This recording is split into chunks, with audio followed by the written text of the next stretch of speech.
Welcome to another episode of WOWBIZ. I am your host, Heather Jones, and we have another exciting game show for you today. This is really a one-off. I don't think this is being done anywhere else, where you combine business and fun and pleasure and gaming all in one show. We have it all for you today. And without further delay, please let me bring your host, Lynn Hinderaker. Yeah, no. Thank you so much. Thanks for having us. Thanks for being here. This is an unusual program, and as Heather said, it's kind of a fusion, kind of a blend or a combination of two things that normally don't come together. So we're excited to have you here. We think it works. It's going to have a good time today. Yes, and we our sponsor, Curzon Graphics. I almost forgot to mention them. Curzon Promotional Graphics, we thank them again and again and again. The backdrops are spectacular. In fact, take a look at this backdrop over here behind our contestants, everybody. What do you think about that, huh? Curzon. Keep them in mind, please, as you have your promotional graphic needs in your business. So without further ado, I think what we should probably do is meet our contestants. How does that sound, right? And then we'll go ahead and we'll talk to our judge from Los Angeles, a very special inclusion today in our combination. So let's take a look at our contestants. What do you say? All right. Tell us who you are and tell us just a little bit about yourself. It's a pleasure to have you here. Thanks, Lynn. My name is Sean, and my background is in safety and security. Right. You're a specialist in safety and security. Correct. Okay. So have you ever been in a situation where you just didn't feel safe or you're insecure? Yes. Well, it's my job that to would help be my you. That would be my situation right now. No, I'm sorry. No, absolutely. So that's my job to help you feel safe. Yeah, alleviate the fear Absolutely. and anxiety. So you set up security systems then and kind of make them perform well and all kind of video and different things like that, or what do you do? The whole gamut of everything. A lot of personal stuff, a lot of covert things. Really? GPS Why am I tracking. not surprised, Sean? I don't know. Somehow I'm just not surprised that you're involved with the covert security. Hello? Come back up here. There you go. Here you go. Oh, all right. Thank you so much. This is the GPS tracker. We actually use these. Okay. We can put these in people's cars. Yes. And you can track, as long as you own the property, we can track things for you. I've We heard can of this. do things like this. And so How this is actually, this is beyond just the movies. This is actually real. So this is stuff I can do for folks. Thank you so much. Thanks very much for being here. We'll have a good time with you. Yep. Our next candidate's a great guy, great contestant. Introduce yourself, please, Mark. My name is Mark, and I'm a retired police chief. Yes. And I do business continuation and succession planning, normally for family-held businesses. Sure. So you make sure, let's be clear here if somebody's not familiar with that language or whatever, make sure that companies or businesses continue on if somebody retires or somebody leaves. Is that what you're kind of talking about? Sure, they want to pass it on to their next generation inside of their family or some key people inside, or do they in fact want to dress it up and sell it and have that be part of So their do you bring in family? equity financing sometimes under those kinds of situations, or outside money, or not at all? That would be A little outside different, money. yeah. So mostly insurance and those kinds of things. Are you involved in that, I'm sure? Yes. Oh, fantastic. And your last name is Mark Powell? Yep. Right. And you practice out in, I want to say, way in West Omaha. Go ahead and tell us where that is exactly. It's in Ashland, Nebraska. Ashland, basically. Nebraska, absolutely. It's a Right in beautiful between office. Omaha and Lincoln. Absolutely. I've been there before. Thank you for joining us, Mr. Mark Powell, everybody, right here. Thank you for joining us, Mark. Now we have a very special guest. Sean, tell us who you are and what you do, man. My name's Sean Kelly. I'm a real estate agent here in Omaha. Yeah. I work for a small, locally owned firm called Kelly Realty. Kelly Realty, so it's a family operation. That's correct. And I think you, you have, besides your parents, you have maybe a couple other affiliates there? Yeah, my fiance is an agent, our cousin, a couple of my dad's coworkers, and a couple of my friends. Sure. Do you specialize in any particular type of real estate, whether it's residential, commercial, anything like that? Mostly residential. Mostly residential, sure. And we're in a pretty lively market, are we not, here in the Omaha, Nebraska area? The market's pretty good. Yeah. Especially if you're a seller, right? People want your house. It's better if you're a seller, not so good if you're buying. Yeah, exactly right. Well, thank you for being here with us. Sean Kelly, everybody, right over here. Yeah. All right, now we have a very special guy over here that I'm thrilled to bring to the party. He's our judge. Every game show has to have a judge, right? Somebody can weigh in. And so why don't you introduce yourself and tell us a little bit about your background briefly. My name is Billy St. John. I'm a creative big mouth is really what it comes down to. Yes. I'm a film actor, done some television, always wanted to live in weather. So I moved to the Midwest a couple years ago so I could live in weather for a couple years before I died. I grew up in San Diego, and 76 and sunny is kind of boring to me. Yeah. So I'm out here, and all 4 seasons. Are you enjoying the judge. differences in the seasons? Absolutely, I love it. You get all of them in one day. Yeah. Sometimes. Well, I'm so thrilled to have you here, and I know that your implicit judgment will help you make the right decisions as to how these people are working. And Heather, thanks again for being here, dear. Oh, thank you very much. We're so happy to have both these guys right here. All right. Should we go ahead with our questions? What do you say, guys? Now, we're going to start off easily right here. And before we do this, I want you all to go ahead and hit your little ringer. I know you want to do that. Go ahead and bang on it. Go ahead. Oh, and with elegance. You did that, Sean. Very nice. All right. By the way, this is Sean with a hat, and this is Sean over here without a hat, just so you know. We're going to try to make sure that we differentiate between these guys. I know. That's a good one. All right. Anyway, so here's our first question, and anybody can respond quickly, and we'll see if you're whoever's the closest, obviously, is going to win this particular question. What percentage of companies would agree that there is a strong connection between creativity and business success? Creativity and business success, what percentage would say, absolutely, that is critical? I'm waiting for somebody to hit their bell. Anybody? Mr. Mark Powell, what do you think, man? 18. 18%? 18%. Okay. Anybody else want to render a guess? I'm going to go a little bit opposite. I'm going to say 81. Wow. Sean, what do you think, man? You can't go with him. You're competing with him. 83.7%. I'm gonna go down that vein. Well, exactly. We at the last show we had a tie, and now here I don't know what to do with this situation. I love making up the rules as we go along. Absolutely. The answer is, Sean Kelly, 82%. So both of you guys within half a point. Yes, sir. Oh my God, huh? Billy, now you're going to have a tougher job in this next one around, okay? All right, yeah, I mean, it's done, right? What did he win, the car? And by the way, now you showed them the book, didn't you, Heather? I did. Okay, all right. So this is all about, we're going to give away, actually have a prize for this particular thing. And of course, it's going to be this wonderful book called The Power of Fun. So injecting fun into business is kind of the theme of the show, as I'm sure you realize. All right, here we go again. Now, if you have a company that is launching a new product or a service, all right, we've all been in that kind of situation before, whether it's entrepreneurial or with a larger company or whatever, which is the most important? And again, you can hit the bell. Which is the most important, a good strategy or good implementation? Okay, now I'm totally confused as to who. What do you think, Sean? Implementation, absolutely. Sean, I'm going to go ahead and ask you. Implementation. You say implementation. Now, why do you say that? Well, because you have to take this piece that you put together, this idea, and you have to put it out there. You have to get, and the implementation makes it work. Okay. It's important. Anybody want to weigh in on that? Should we go against him? Yeah. Okay, he's going to go against him. You're so nice. I can't believe in this competitive milieu, you're deferring to your competitor. You shouldn't do that, Mark. Sean, I'm going to have to take you aside. Anyway, Sean, go ahead and tell me what you think, man. I'm going to say both of them are equally important. I don't think you can do one without the other. When I started my business, I mean, I knew certain things I could do to get business, but I had to take a step back and look at the strategy to make sure I could do it better.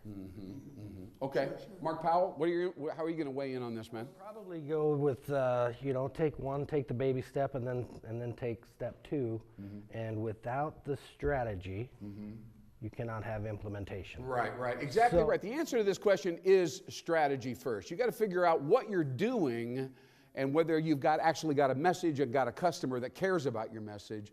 Then you got to get better at implementing and getting to them and being more clever about that. They're both really important, obviously, but you got to have the right strategy going in first. Otherwise, you'll waste your time getting better at doing it and actually be doing the wrong thing. So I think in this particular case, Mr. Mark Powell won this thing right here. Number 2, strategy. Strategy is more important than implementation. But they're also, of course, very important. Now, this one's a tough one, okay? This one is a really interesting one. We're going to tell you about 5 different kinds of salespeople. Now, everybody on this table is in sales in one way or another, right? We all know what they are. All right, I'm going to delineate for you the 5 types of salespeople. Concentrate with me. I'm going to give you a little time to absorb all this. And then I'm going to ask you which one of those 5 types is the best kind of salesperson today. all right, in this complicated world that we live in, all right? So right off the bat, the first kind of salesperson is the hard worker. Now, the key thing about the hard worker is he or she doesn't give up easily. Right? They stick with it. Some people would say that's really it, insofar as sales is concerned. Number two, the lone wolf, right? The lone wolf is a self-assured kind of a salesperson, very confident, and he or she follows their own instincts. Right? They kind of just follow their gut, basically. And there are a lot of people like that. Number three is the relationship builder. The relationship builder is consultative and tries to build connections inside the company so that everybody kind of wants their solution. Not a bad strategy. I know a lot of people that kind of go down that road. The fourth one is the challenger. Now, the challenger has a different view of the world as kind of a teacher and really understands the client's business, puts a lot of extra attention to really understanding their industry and what they do and what their challenge is. And then finally, the problem solver. Problem solver is a detail-oriented person, very reliable, comprehensive, very meticulous about the solution he is providing for the prospect, all right? Those are the 5 different kinds. I'll say them off quickly. The hard worker, the lone wolf, the relationship builder, the challenger, kind of a teacher type of person, and then finally, the problem solver. Now, let me go from right to left. I'm going to come over here to you, Sean Kelly. Tell me, which one of those 5 do you think, in this day and age, will be considered the most productive, the most profitable kind of rep? Say, for instance, you're the manager, right, and you're hiring somebody, and you knew these 5 kinds of people. Which one would you choose? It's a tough one. There's some good options. Good options, right? We all know all these different kinds of people. Yeah. I'd have to go with option E, number 5. Yeah? That's the problem solver? Yes. Yeah, no, why you say that real quick? Well, I feel like I just think it's important to not only be a problem solver, but a problem finder, in that you need to kind of ask questions to figure out how you can solve their problem. Yeah, absolutely. It's not an uncommon philosophy, right? You got to find the problem, hone in on it, and then be able to solve it. Mark, I'm going to ask you what you think about these 5 different options, my friend. So, birds of a feather flock together, so I'm probably a 3 and a 4 combined. So I'm going to have That would be the lone wolf and relationship builder. I'm going to have to pick, I'll pick relationship builder. Take relation. You don't strike me as a lone wolf, but you know, what do I know, right? All right, but you would say a relationship builder. Yeah, and do you purposely and consciously, when you're approaching a group situation, try to make friends with the people that are kind of inside the company and have them kind of influence, get you in front of people, that kind of thing? Right, and it'd be 1 or 2 people probably inside of any company. And sure. Doesn't hurt to have friends on the inside. Right, and if the relationship can build from there, then great. Yeah. And if it can't, then... Yeah, okay, good. Sean with a hat, tell me, which one of these 5 guys do you think is the best, most effective? Not you necessarily now, but the best in this marketplace. Yeah, the right answer and my answer are 2 different things. Personally, right off the now, Billy. As soon as you say that, Billy likes you more as a result of that. But go ahead. I'm in the problem solving business. Yeah. And I feel like if I'm hiring employees or having my staff work with me, a problem solving person is more likely to be willing to learn something that they have not yet learned before, because their mindset is developed to learn something new. So to me, I surround myself with problem solvers because we're always trying to figure out our clients' problems. So you and the other Sean both kind of are in the problem solving thing. You're in the relationship building pitch? Yep. All right. Wrong. Actually, in this day and age, by the way, Billy, you need to say that. I'm so sorry I preempted Wrong. Thank you. He's brilliant. This Billy guy knows everything about. No, I'm going to tell you really what the bottom line is. In this day and age, a challenger, somebody that can help the prospect think differently about themselves and their company, to teach them, say, you're not really a vendor in this category. You really do this, and this, and you're the catalyst, and here's why.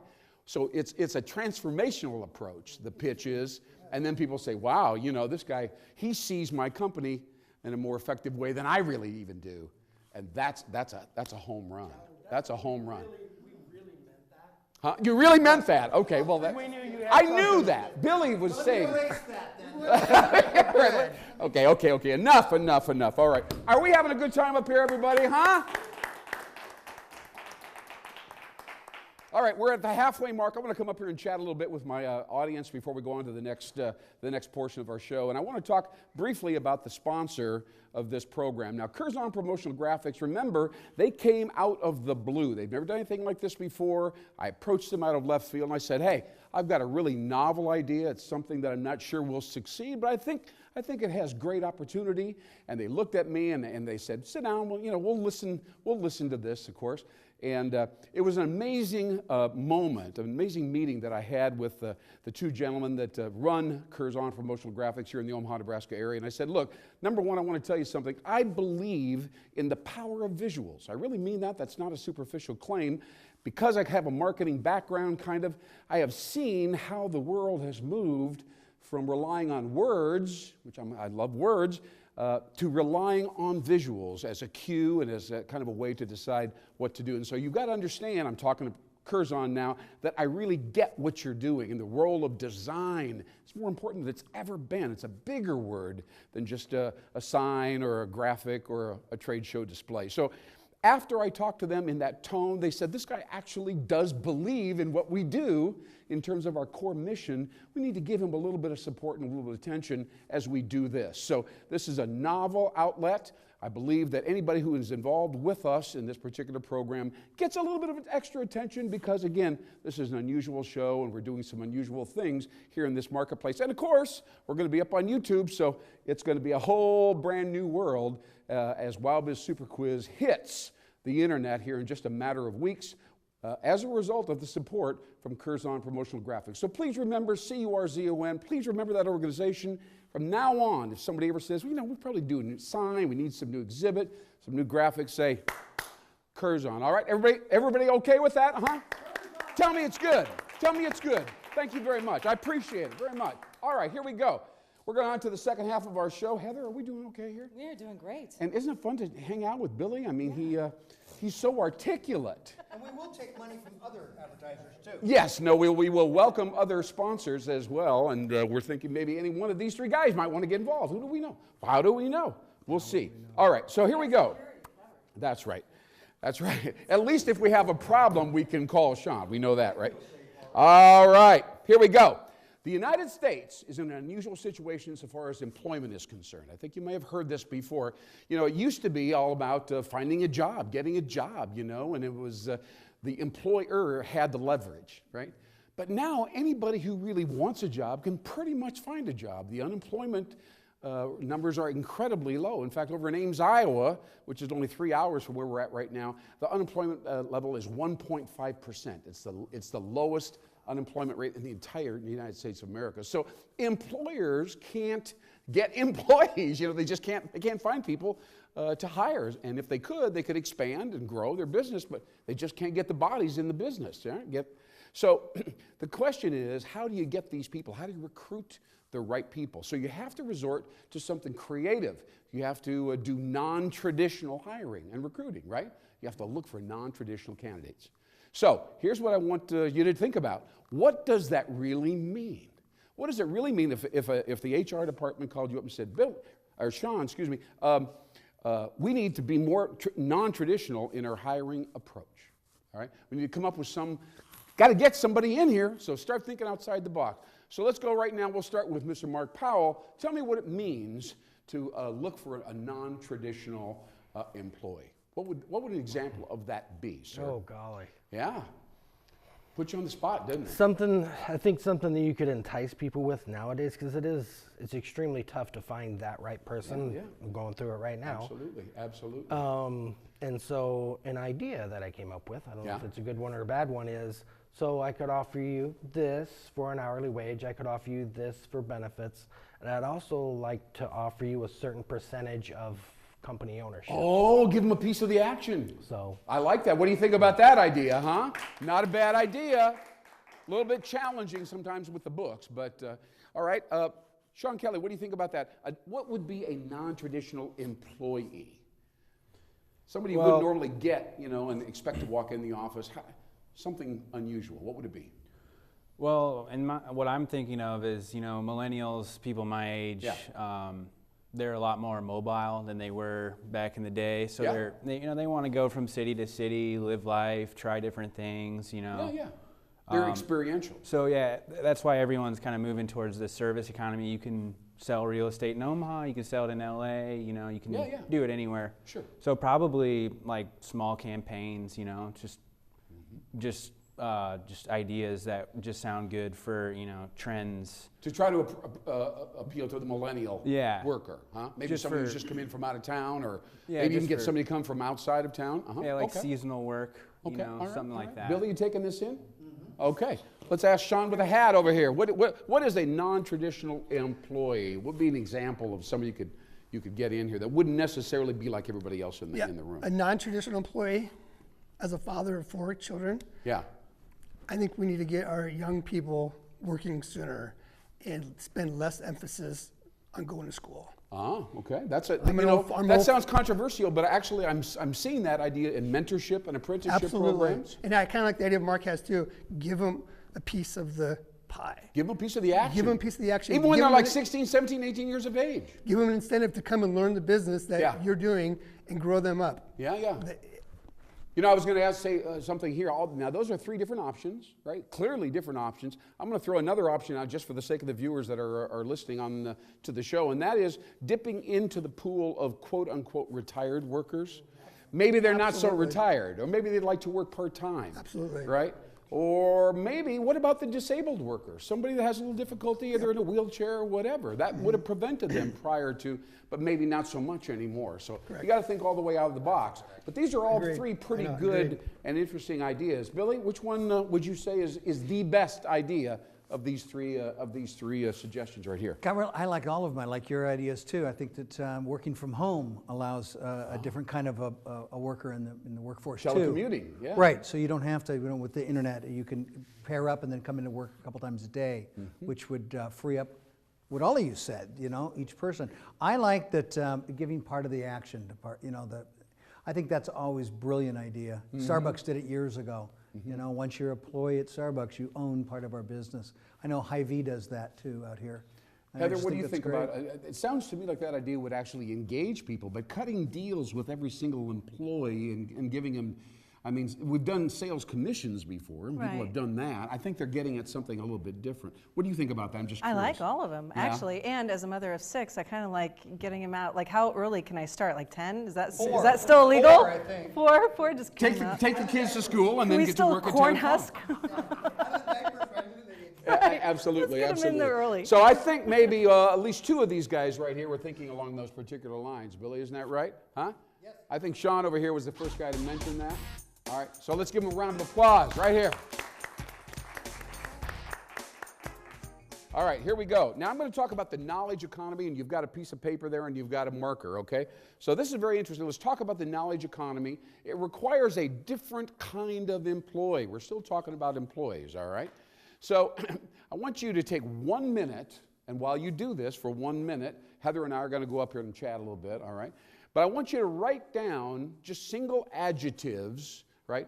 Of somebody said, hey, look, I want you to find some new employees that are part of the knowledge economy. They're the kinds of people that fit into that idea. And somebody said, well, I don't know what the heck that means really, you know? So I want you got a minute to write as many words as you can that describe a knowledge economy worker, okay? And somebody tell us when a minute is over. Let's come on up here and chat with the audience for just a second. Heather, you know, you're one of the few people that can come into a business show as a comedian and an award-winning comedian. Come on up here for just a little bit and actually add something to the show. Tell us a little bit about your family and your career, real quick. Well, actually, I left sales about 5 years ago. And I did that for about 12 before, so I am coming from... I would buy anything from you, but let's continue on. Thank you. I have 6 children, and yeah, that's where I stopped, and that's where I ended. And so how do you find time to actually do the comedic stuff? You have a comedy shop or something like that? I actually just take whatever bookings I can get. Sure. I try to say yes to everything, and unfortunately, I'm trying to get myself, you know, having 6 kids, you just... I'm not answering. Yeah. So if I don't have a good answer for that. No, that's all right. I mean, you know, you're looking for corporate gigs as well, Right, parties, yeah, things like yeah, that. yeah. Absolutely. But it's hard for any. I mean, I think this goes to, you know, looking for like maybe a part-time job for a mom that doesn't, you know, Absolutely. wants good money but doesn't want to do 40 hours a week. Yeah, you their know? ideas were excellent. They would fit you really well, as a matter of fact. How about a little round of applause for Heather Jones? Not many people can do this. Thank you very much. Come on over here, right here. All right. Real quick, guys, real quick now. We got 3 minutes left, and Billy's going to make a final decision as to how you whip off your list of adjectives that explain a worker in the knowledge economy. Let's start with you now, Sean, with a hat. Go ahead. Goal-oriented. Goal-oriented, okay. Goal-oriented, open-minded, people person. All right. They're not adjectives, but Yeah, no, that's fine. Those are good that's my descriptors. thoughts. Sure, sure, sure. All right, that's good. He's got us going. Mark, what do you think? What would you say? So I wrote down impactful, adaptability, open-minded, and computer nerdy, if that's a thing. Yeah, But very strong on the computer. The speed that skills. computers seems to be changing right now. Gotta have that. Gotta have that. Is incredible. Sean Kelly, what do you think, man? Just loyal, persistent, you know, consistent, fearless, Fearless. coachable, adaptable. Nice. You got 5 words there. Billy, Yeah. they've got a pretty good lineup. All these different attributes. Now you know what the knowledge economy implies, right? No. Now No people need to be at least as smart as you to be part of the knowledge economy. Just so you know.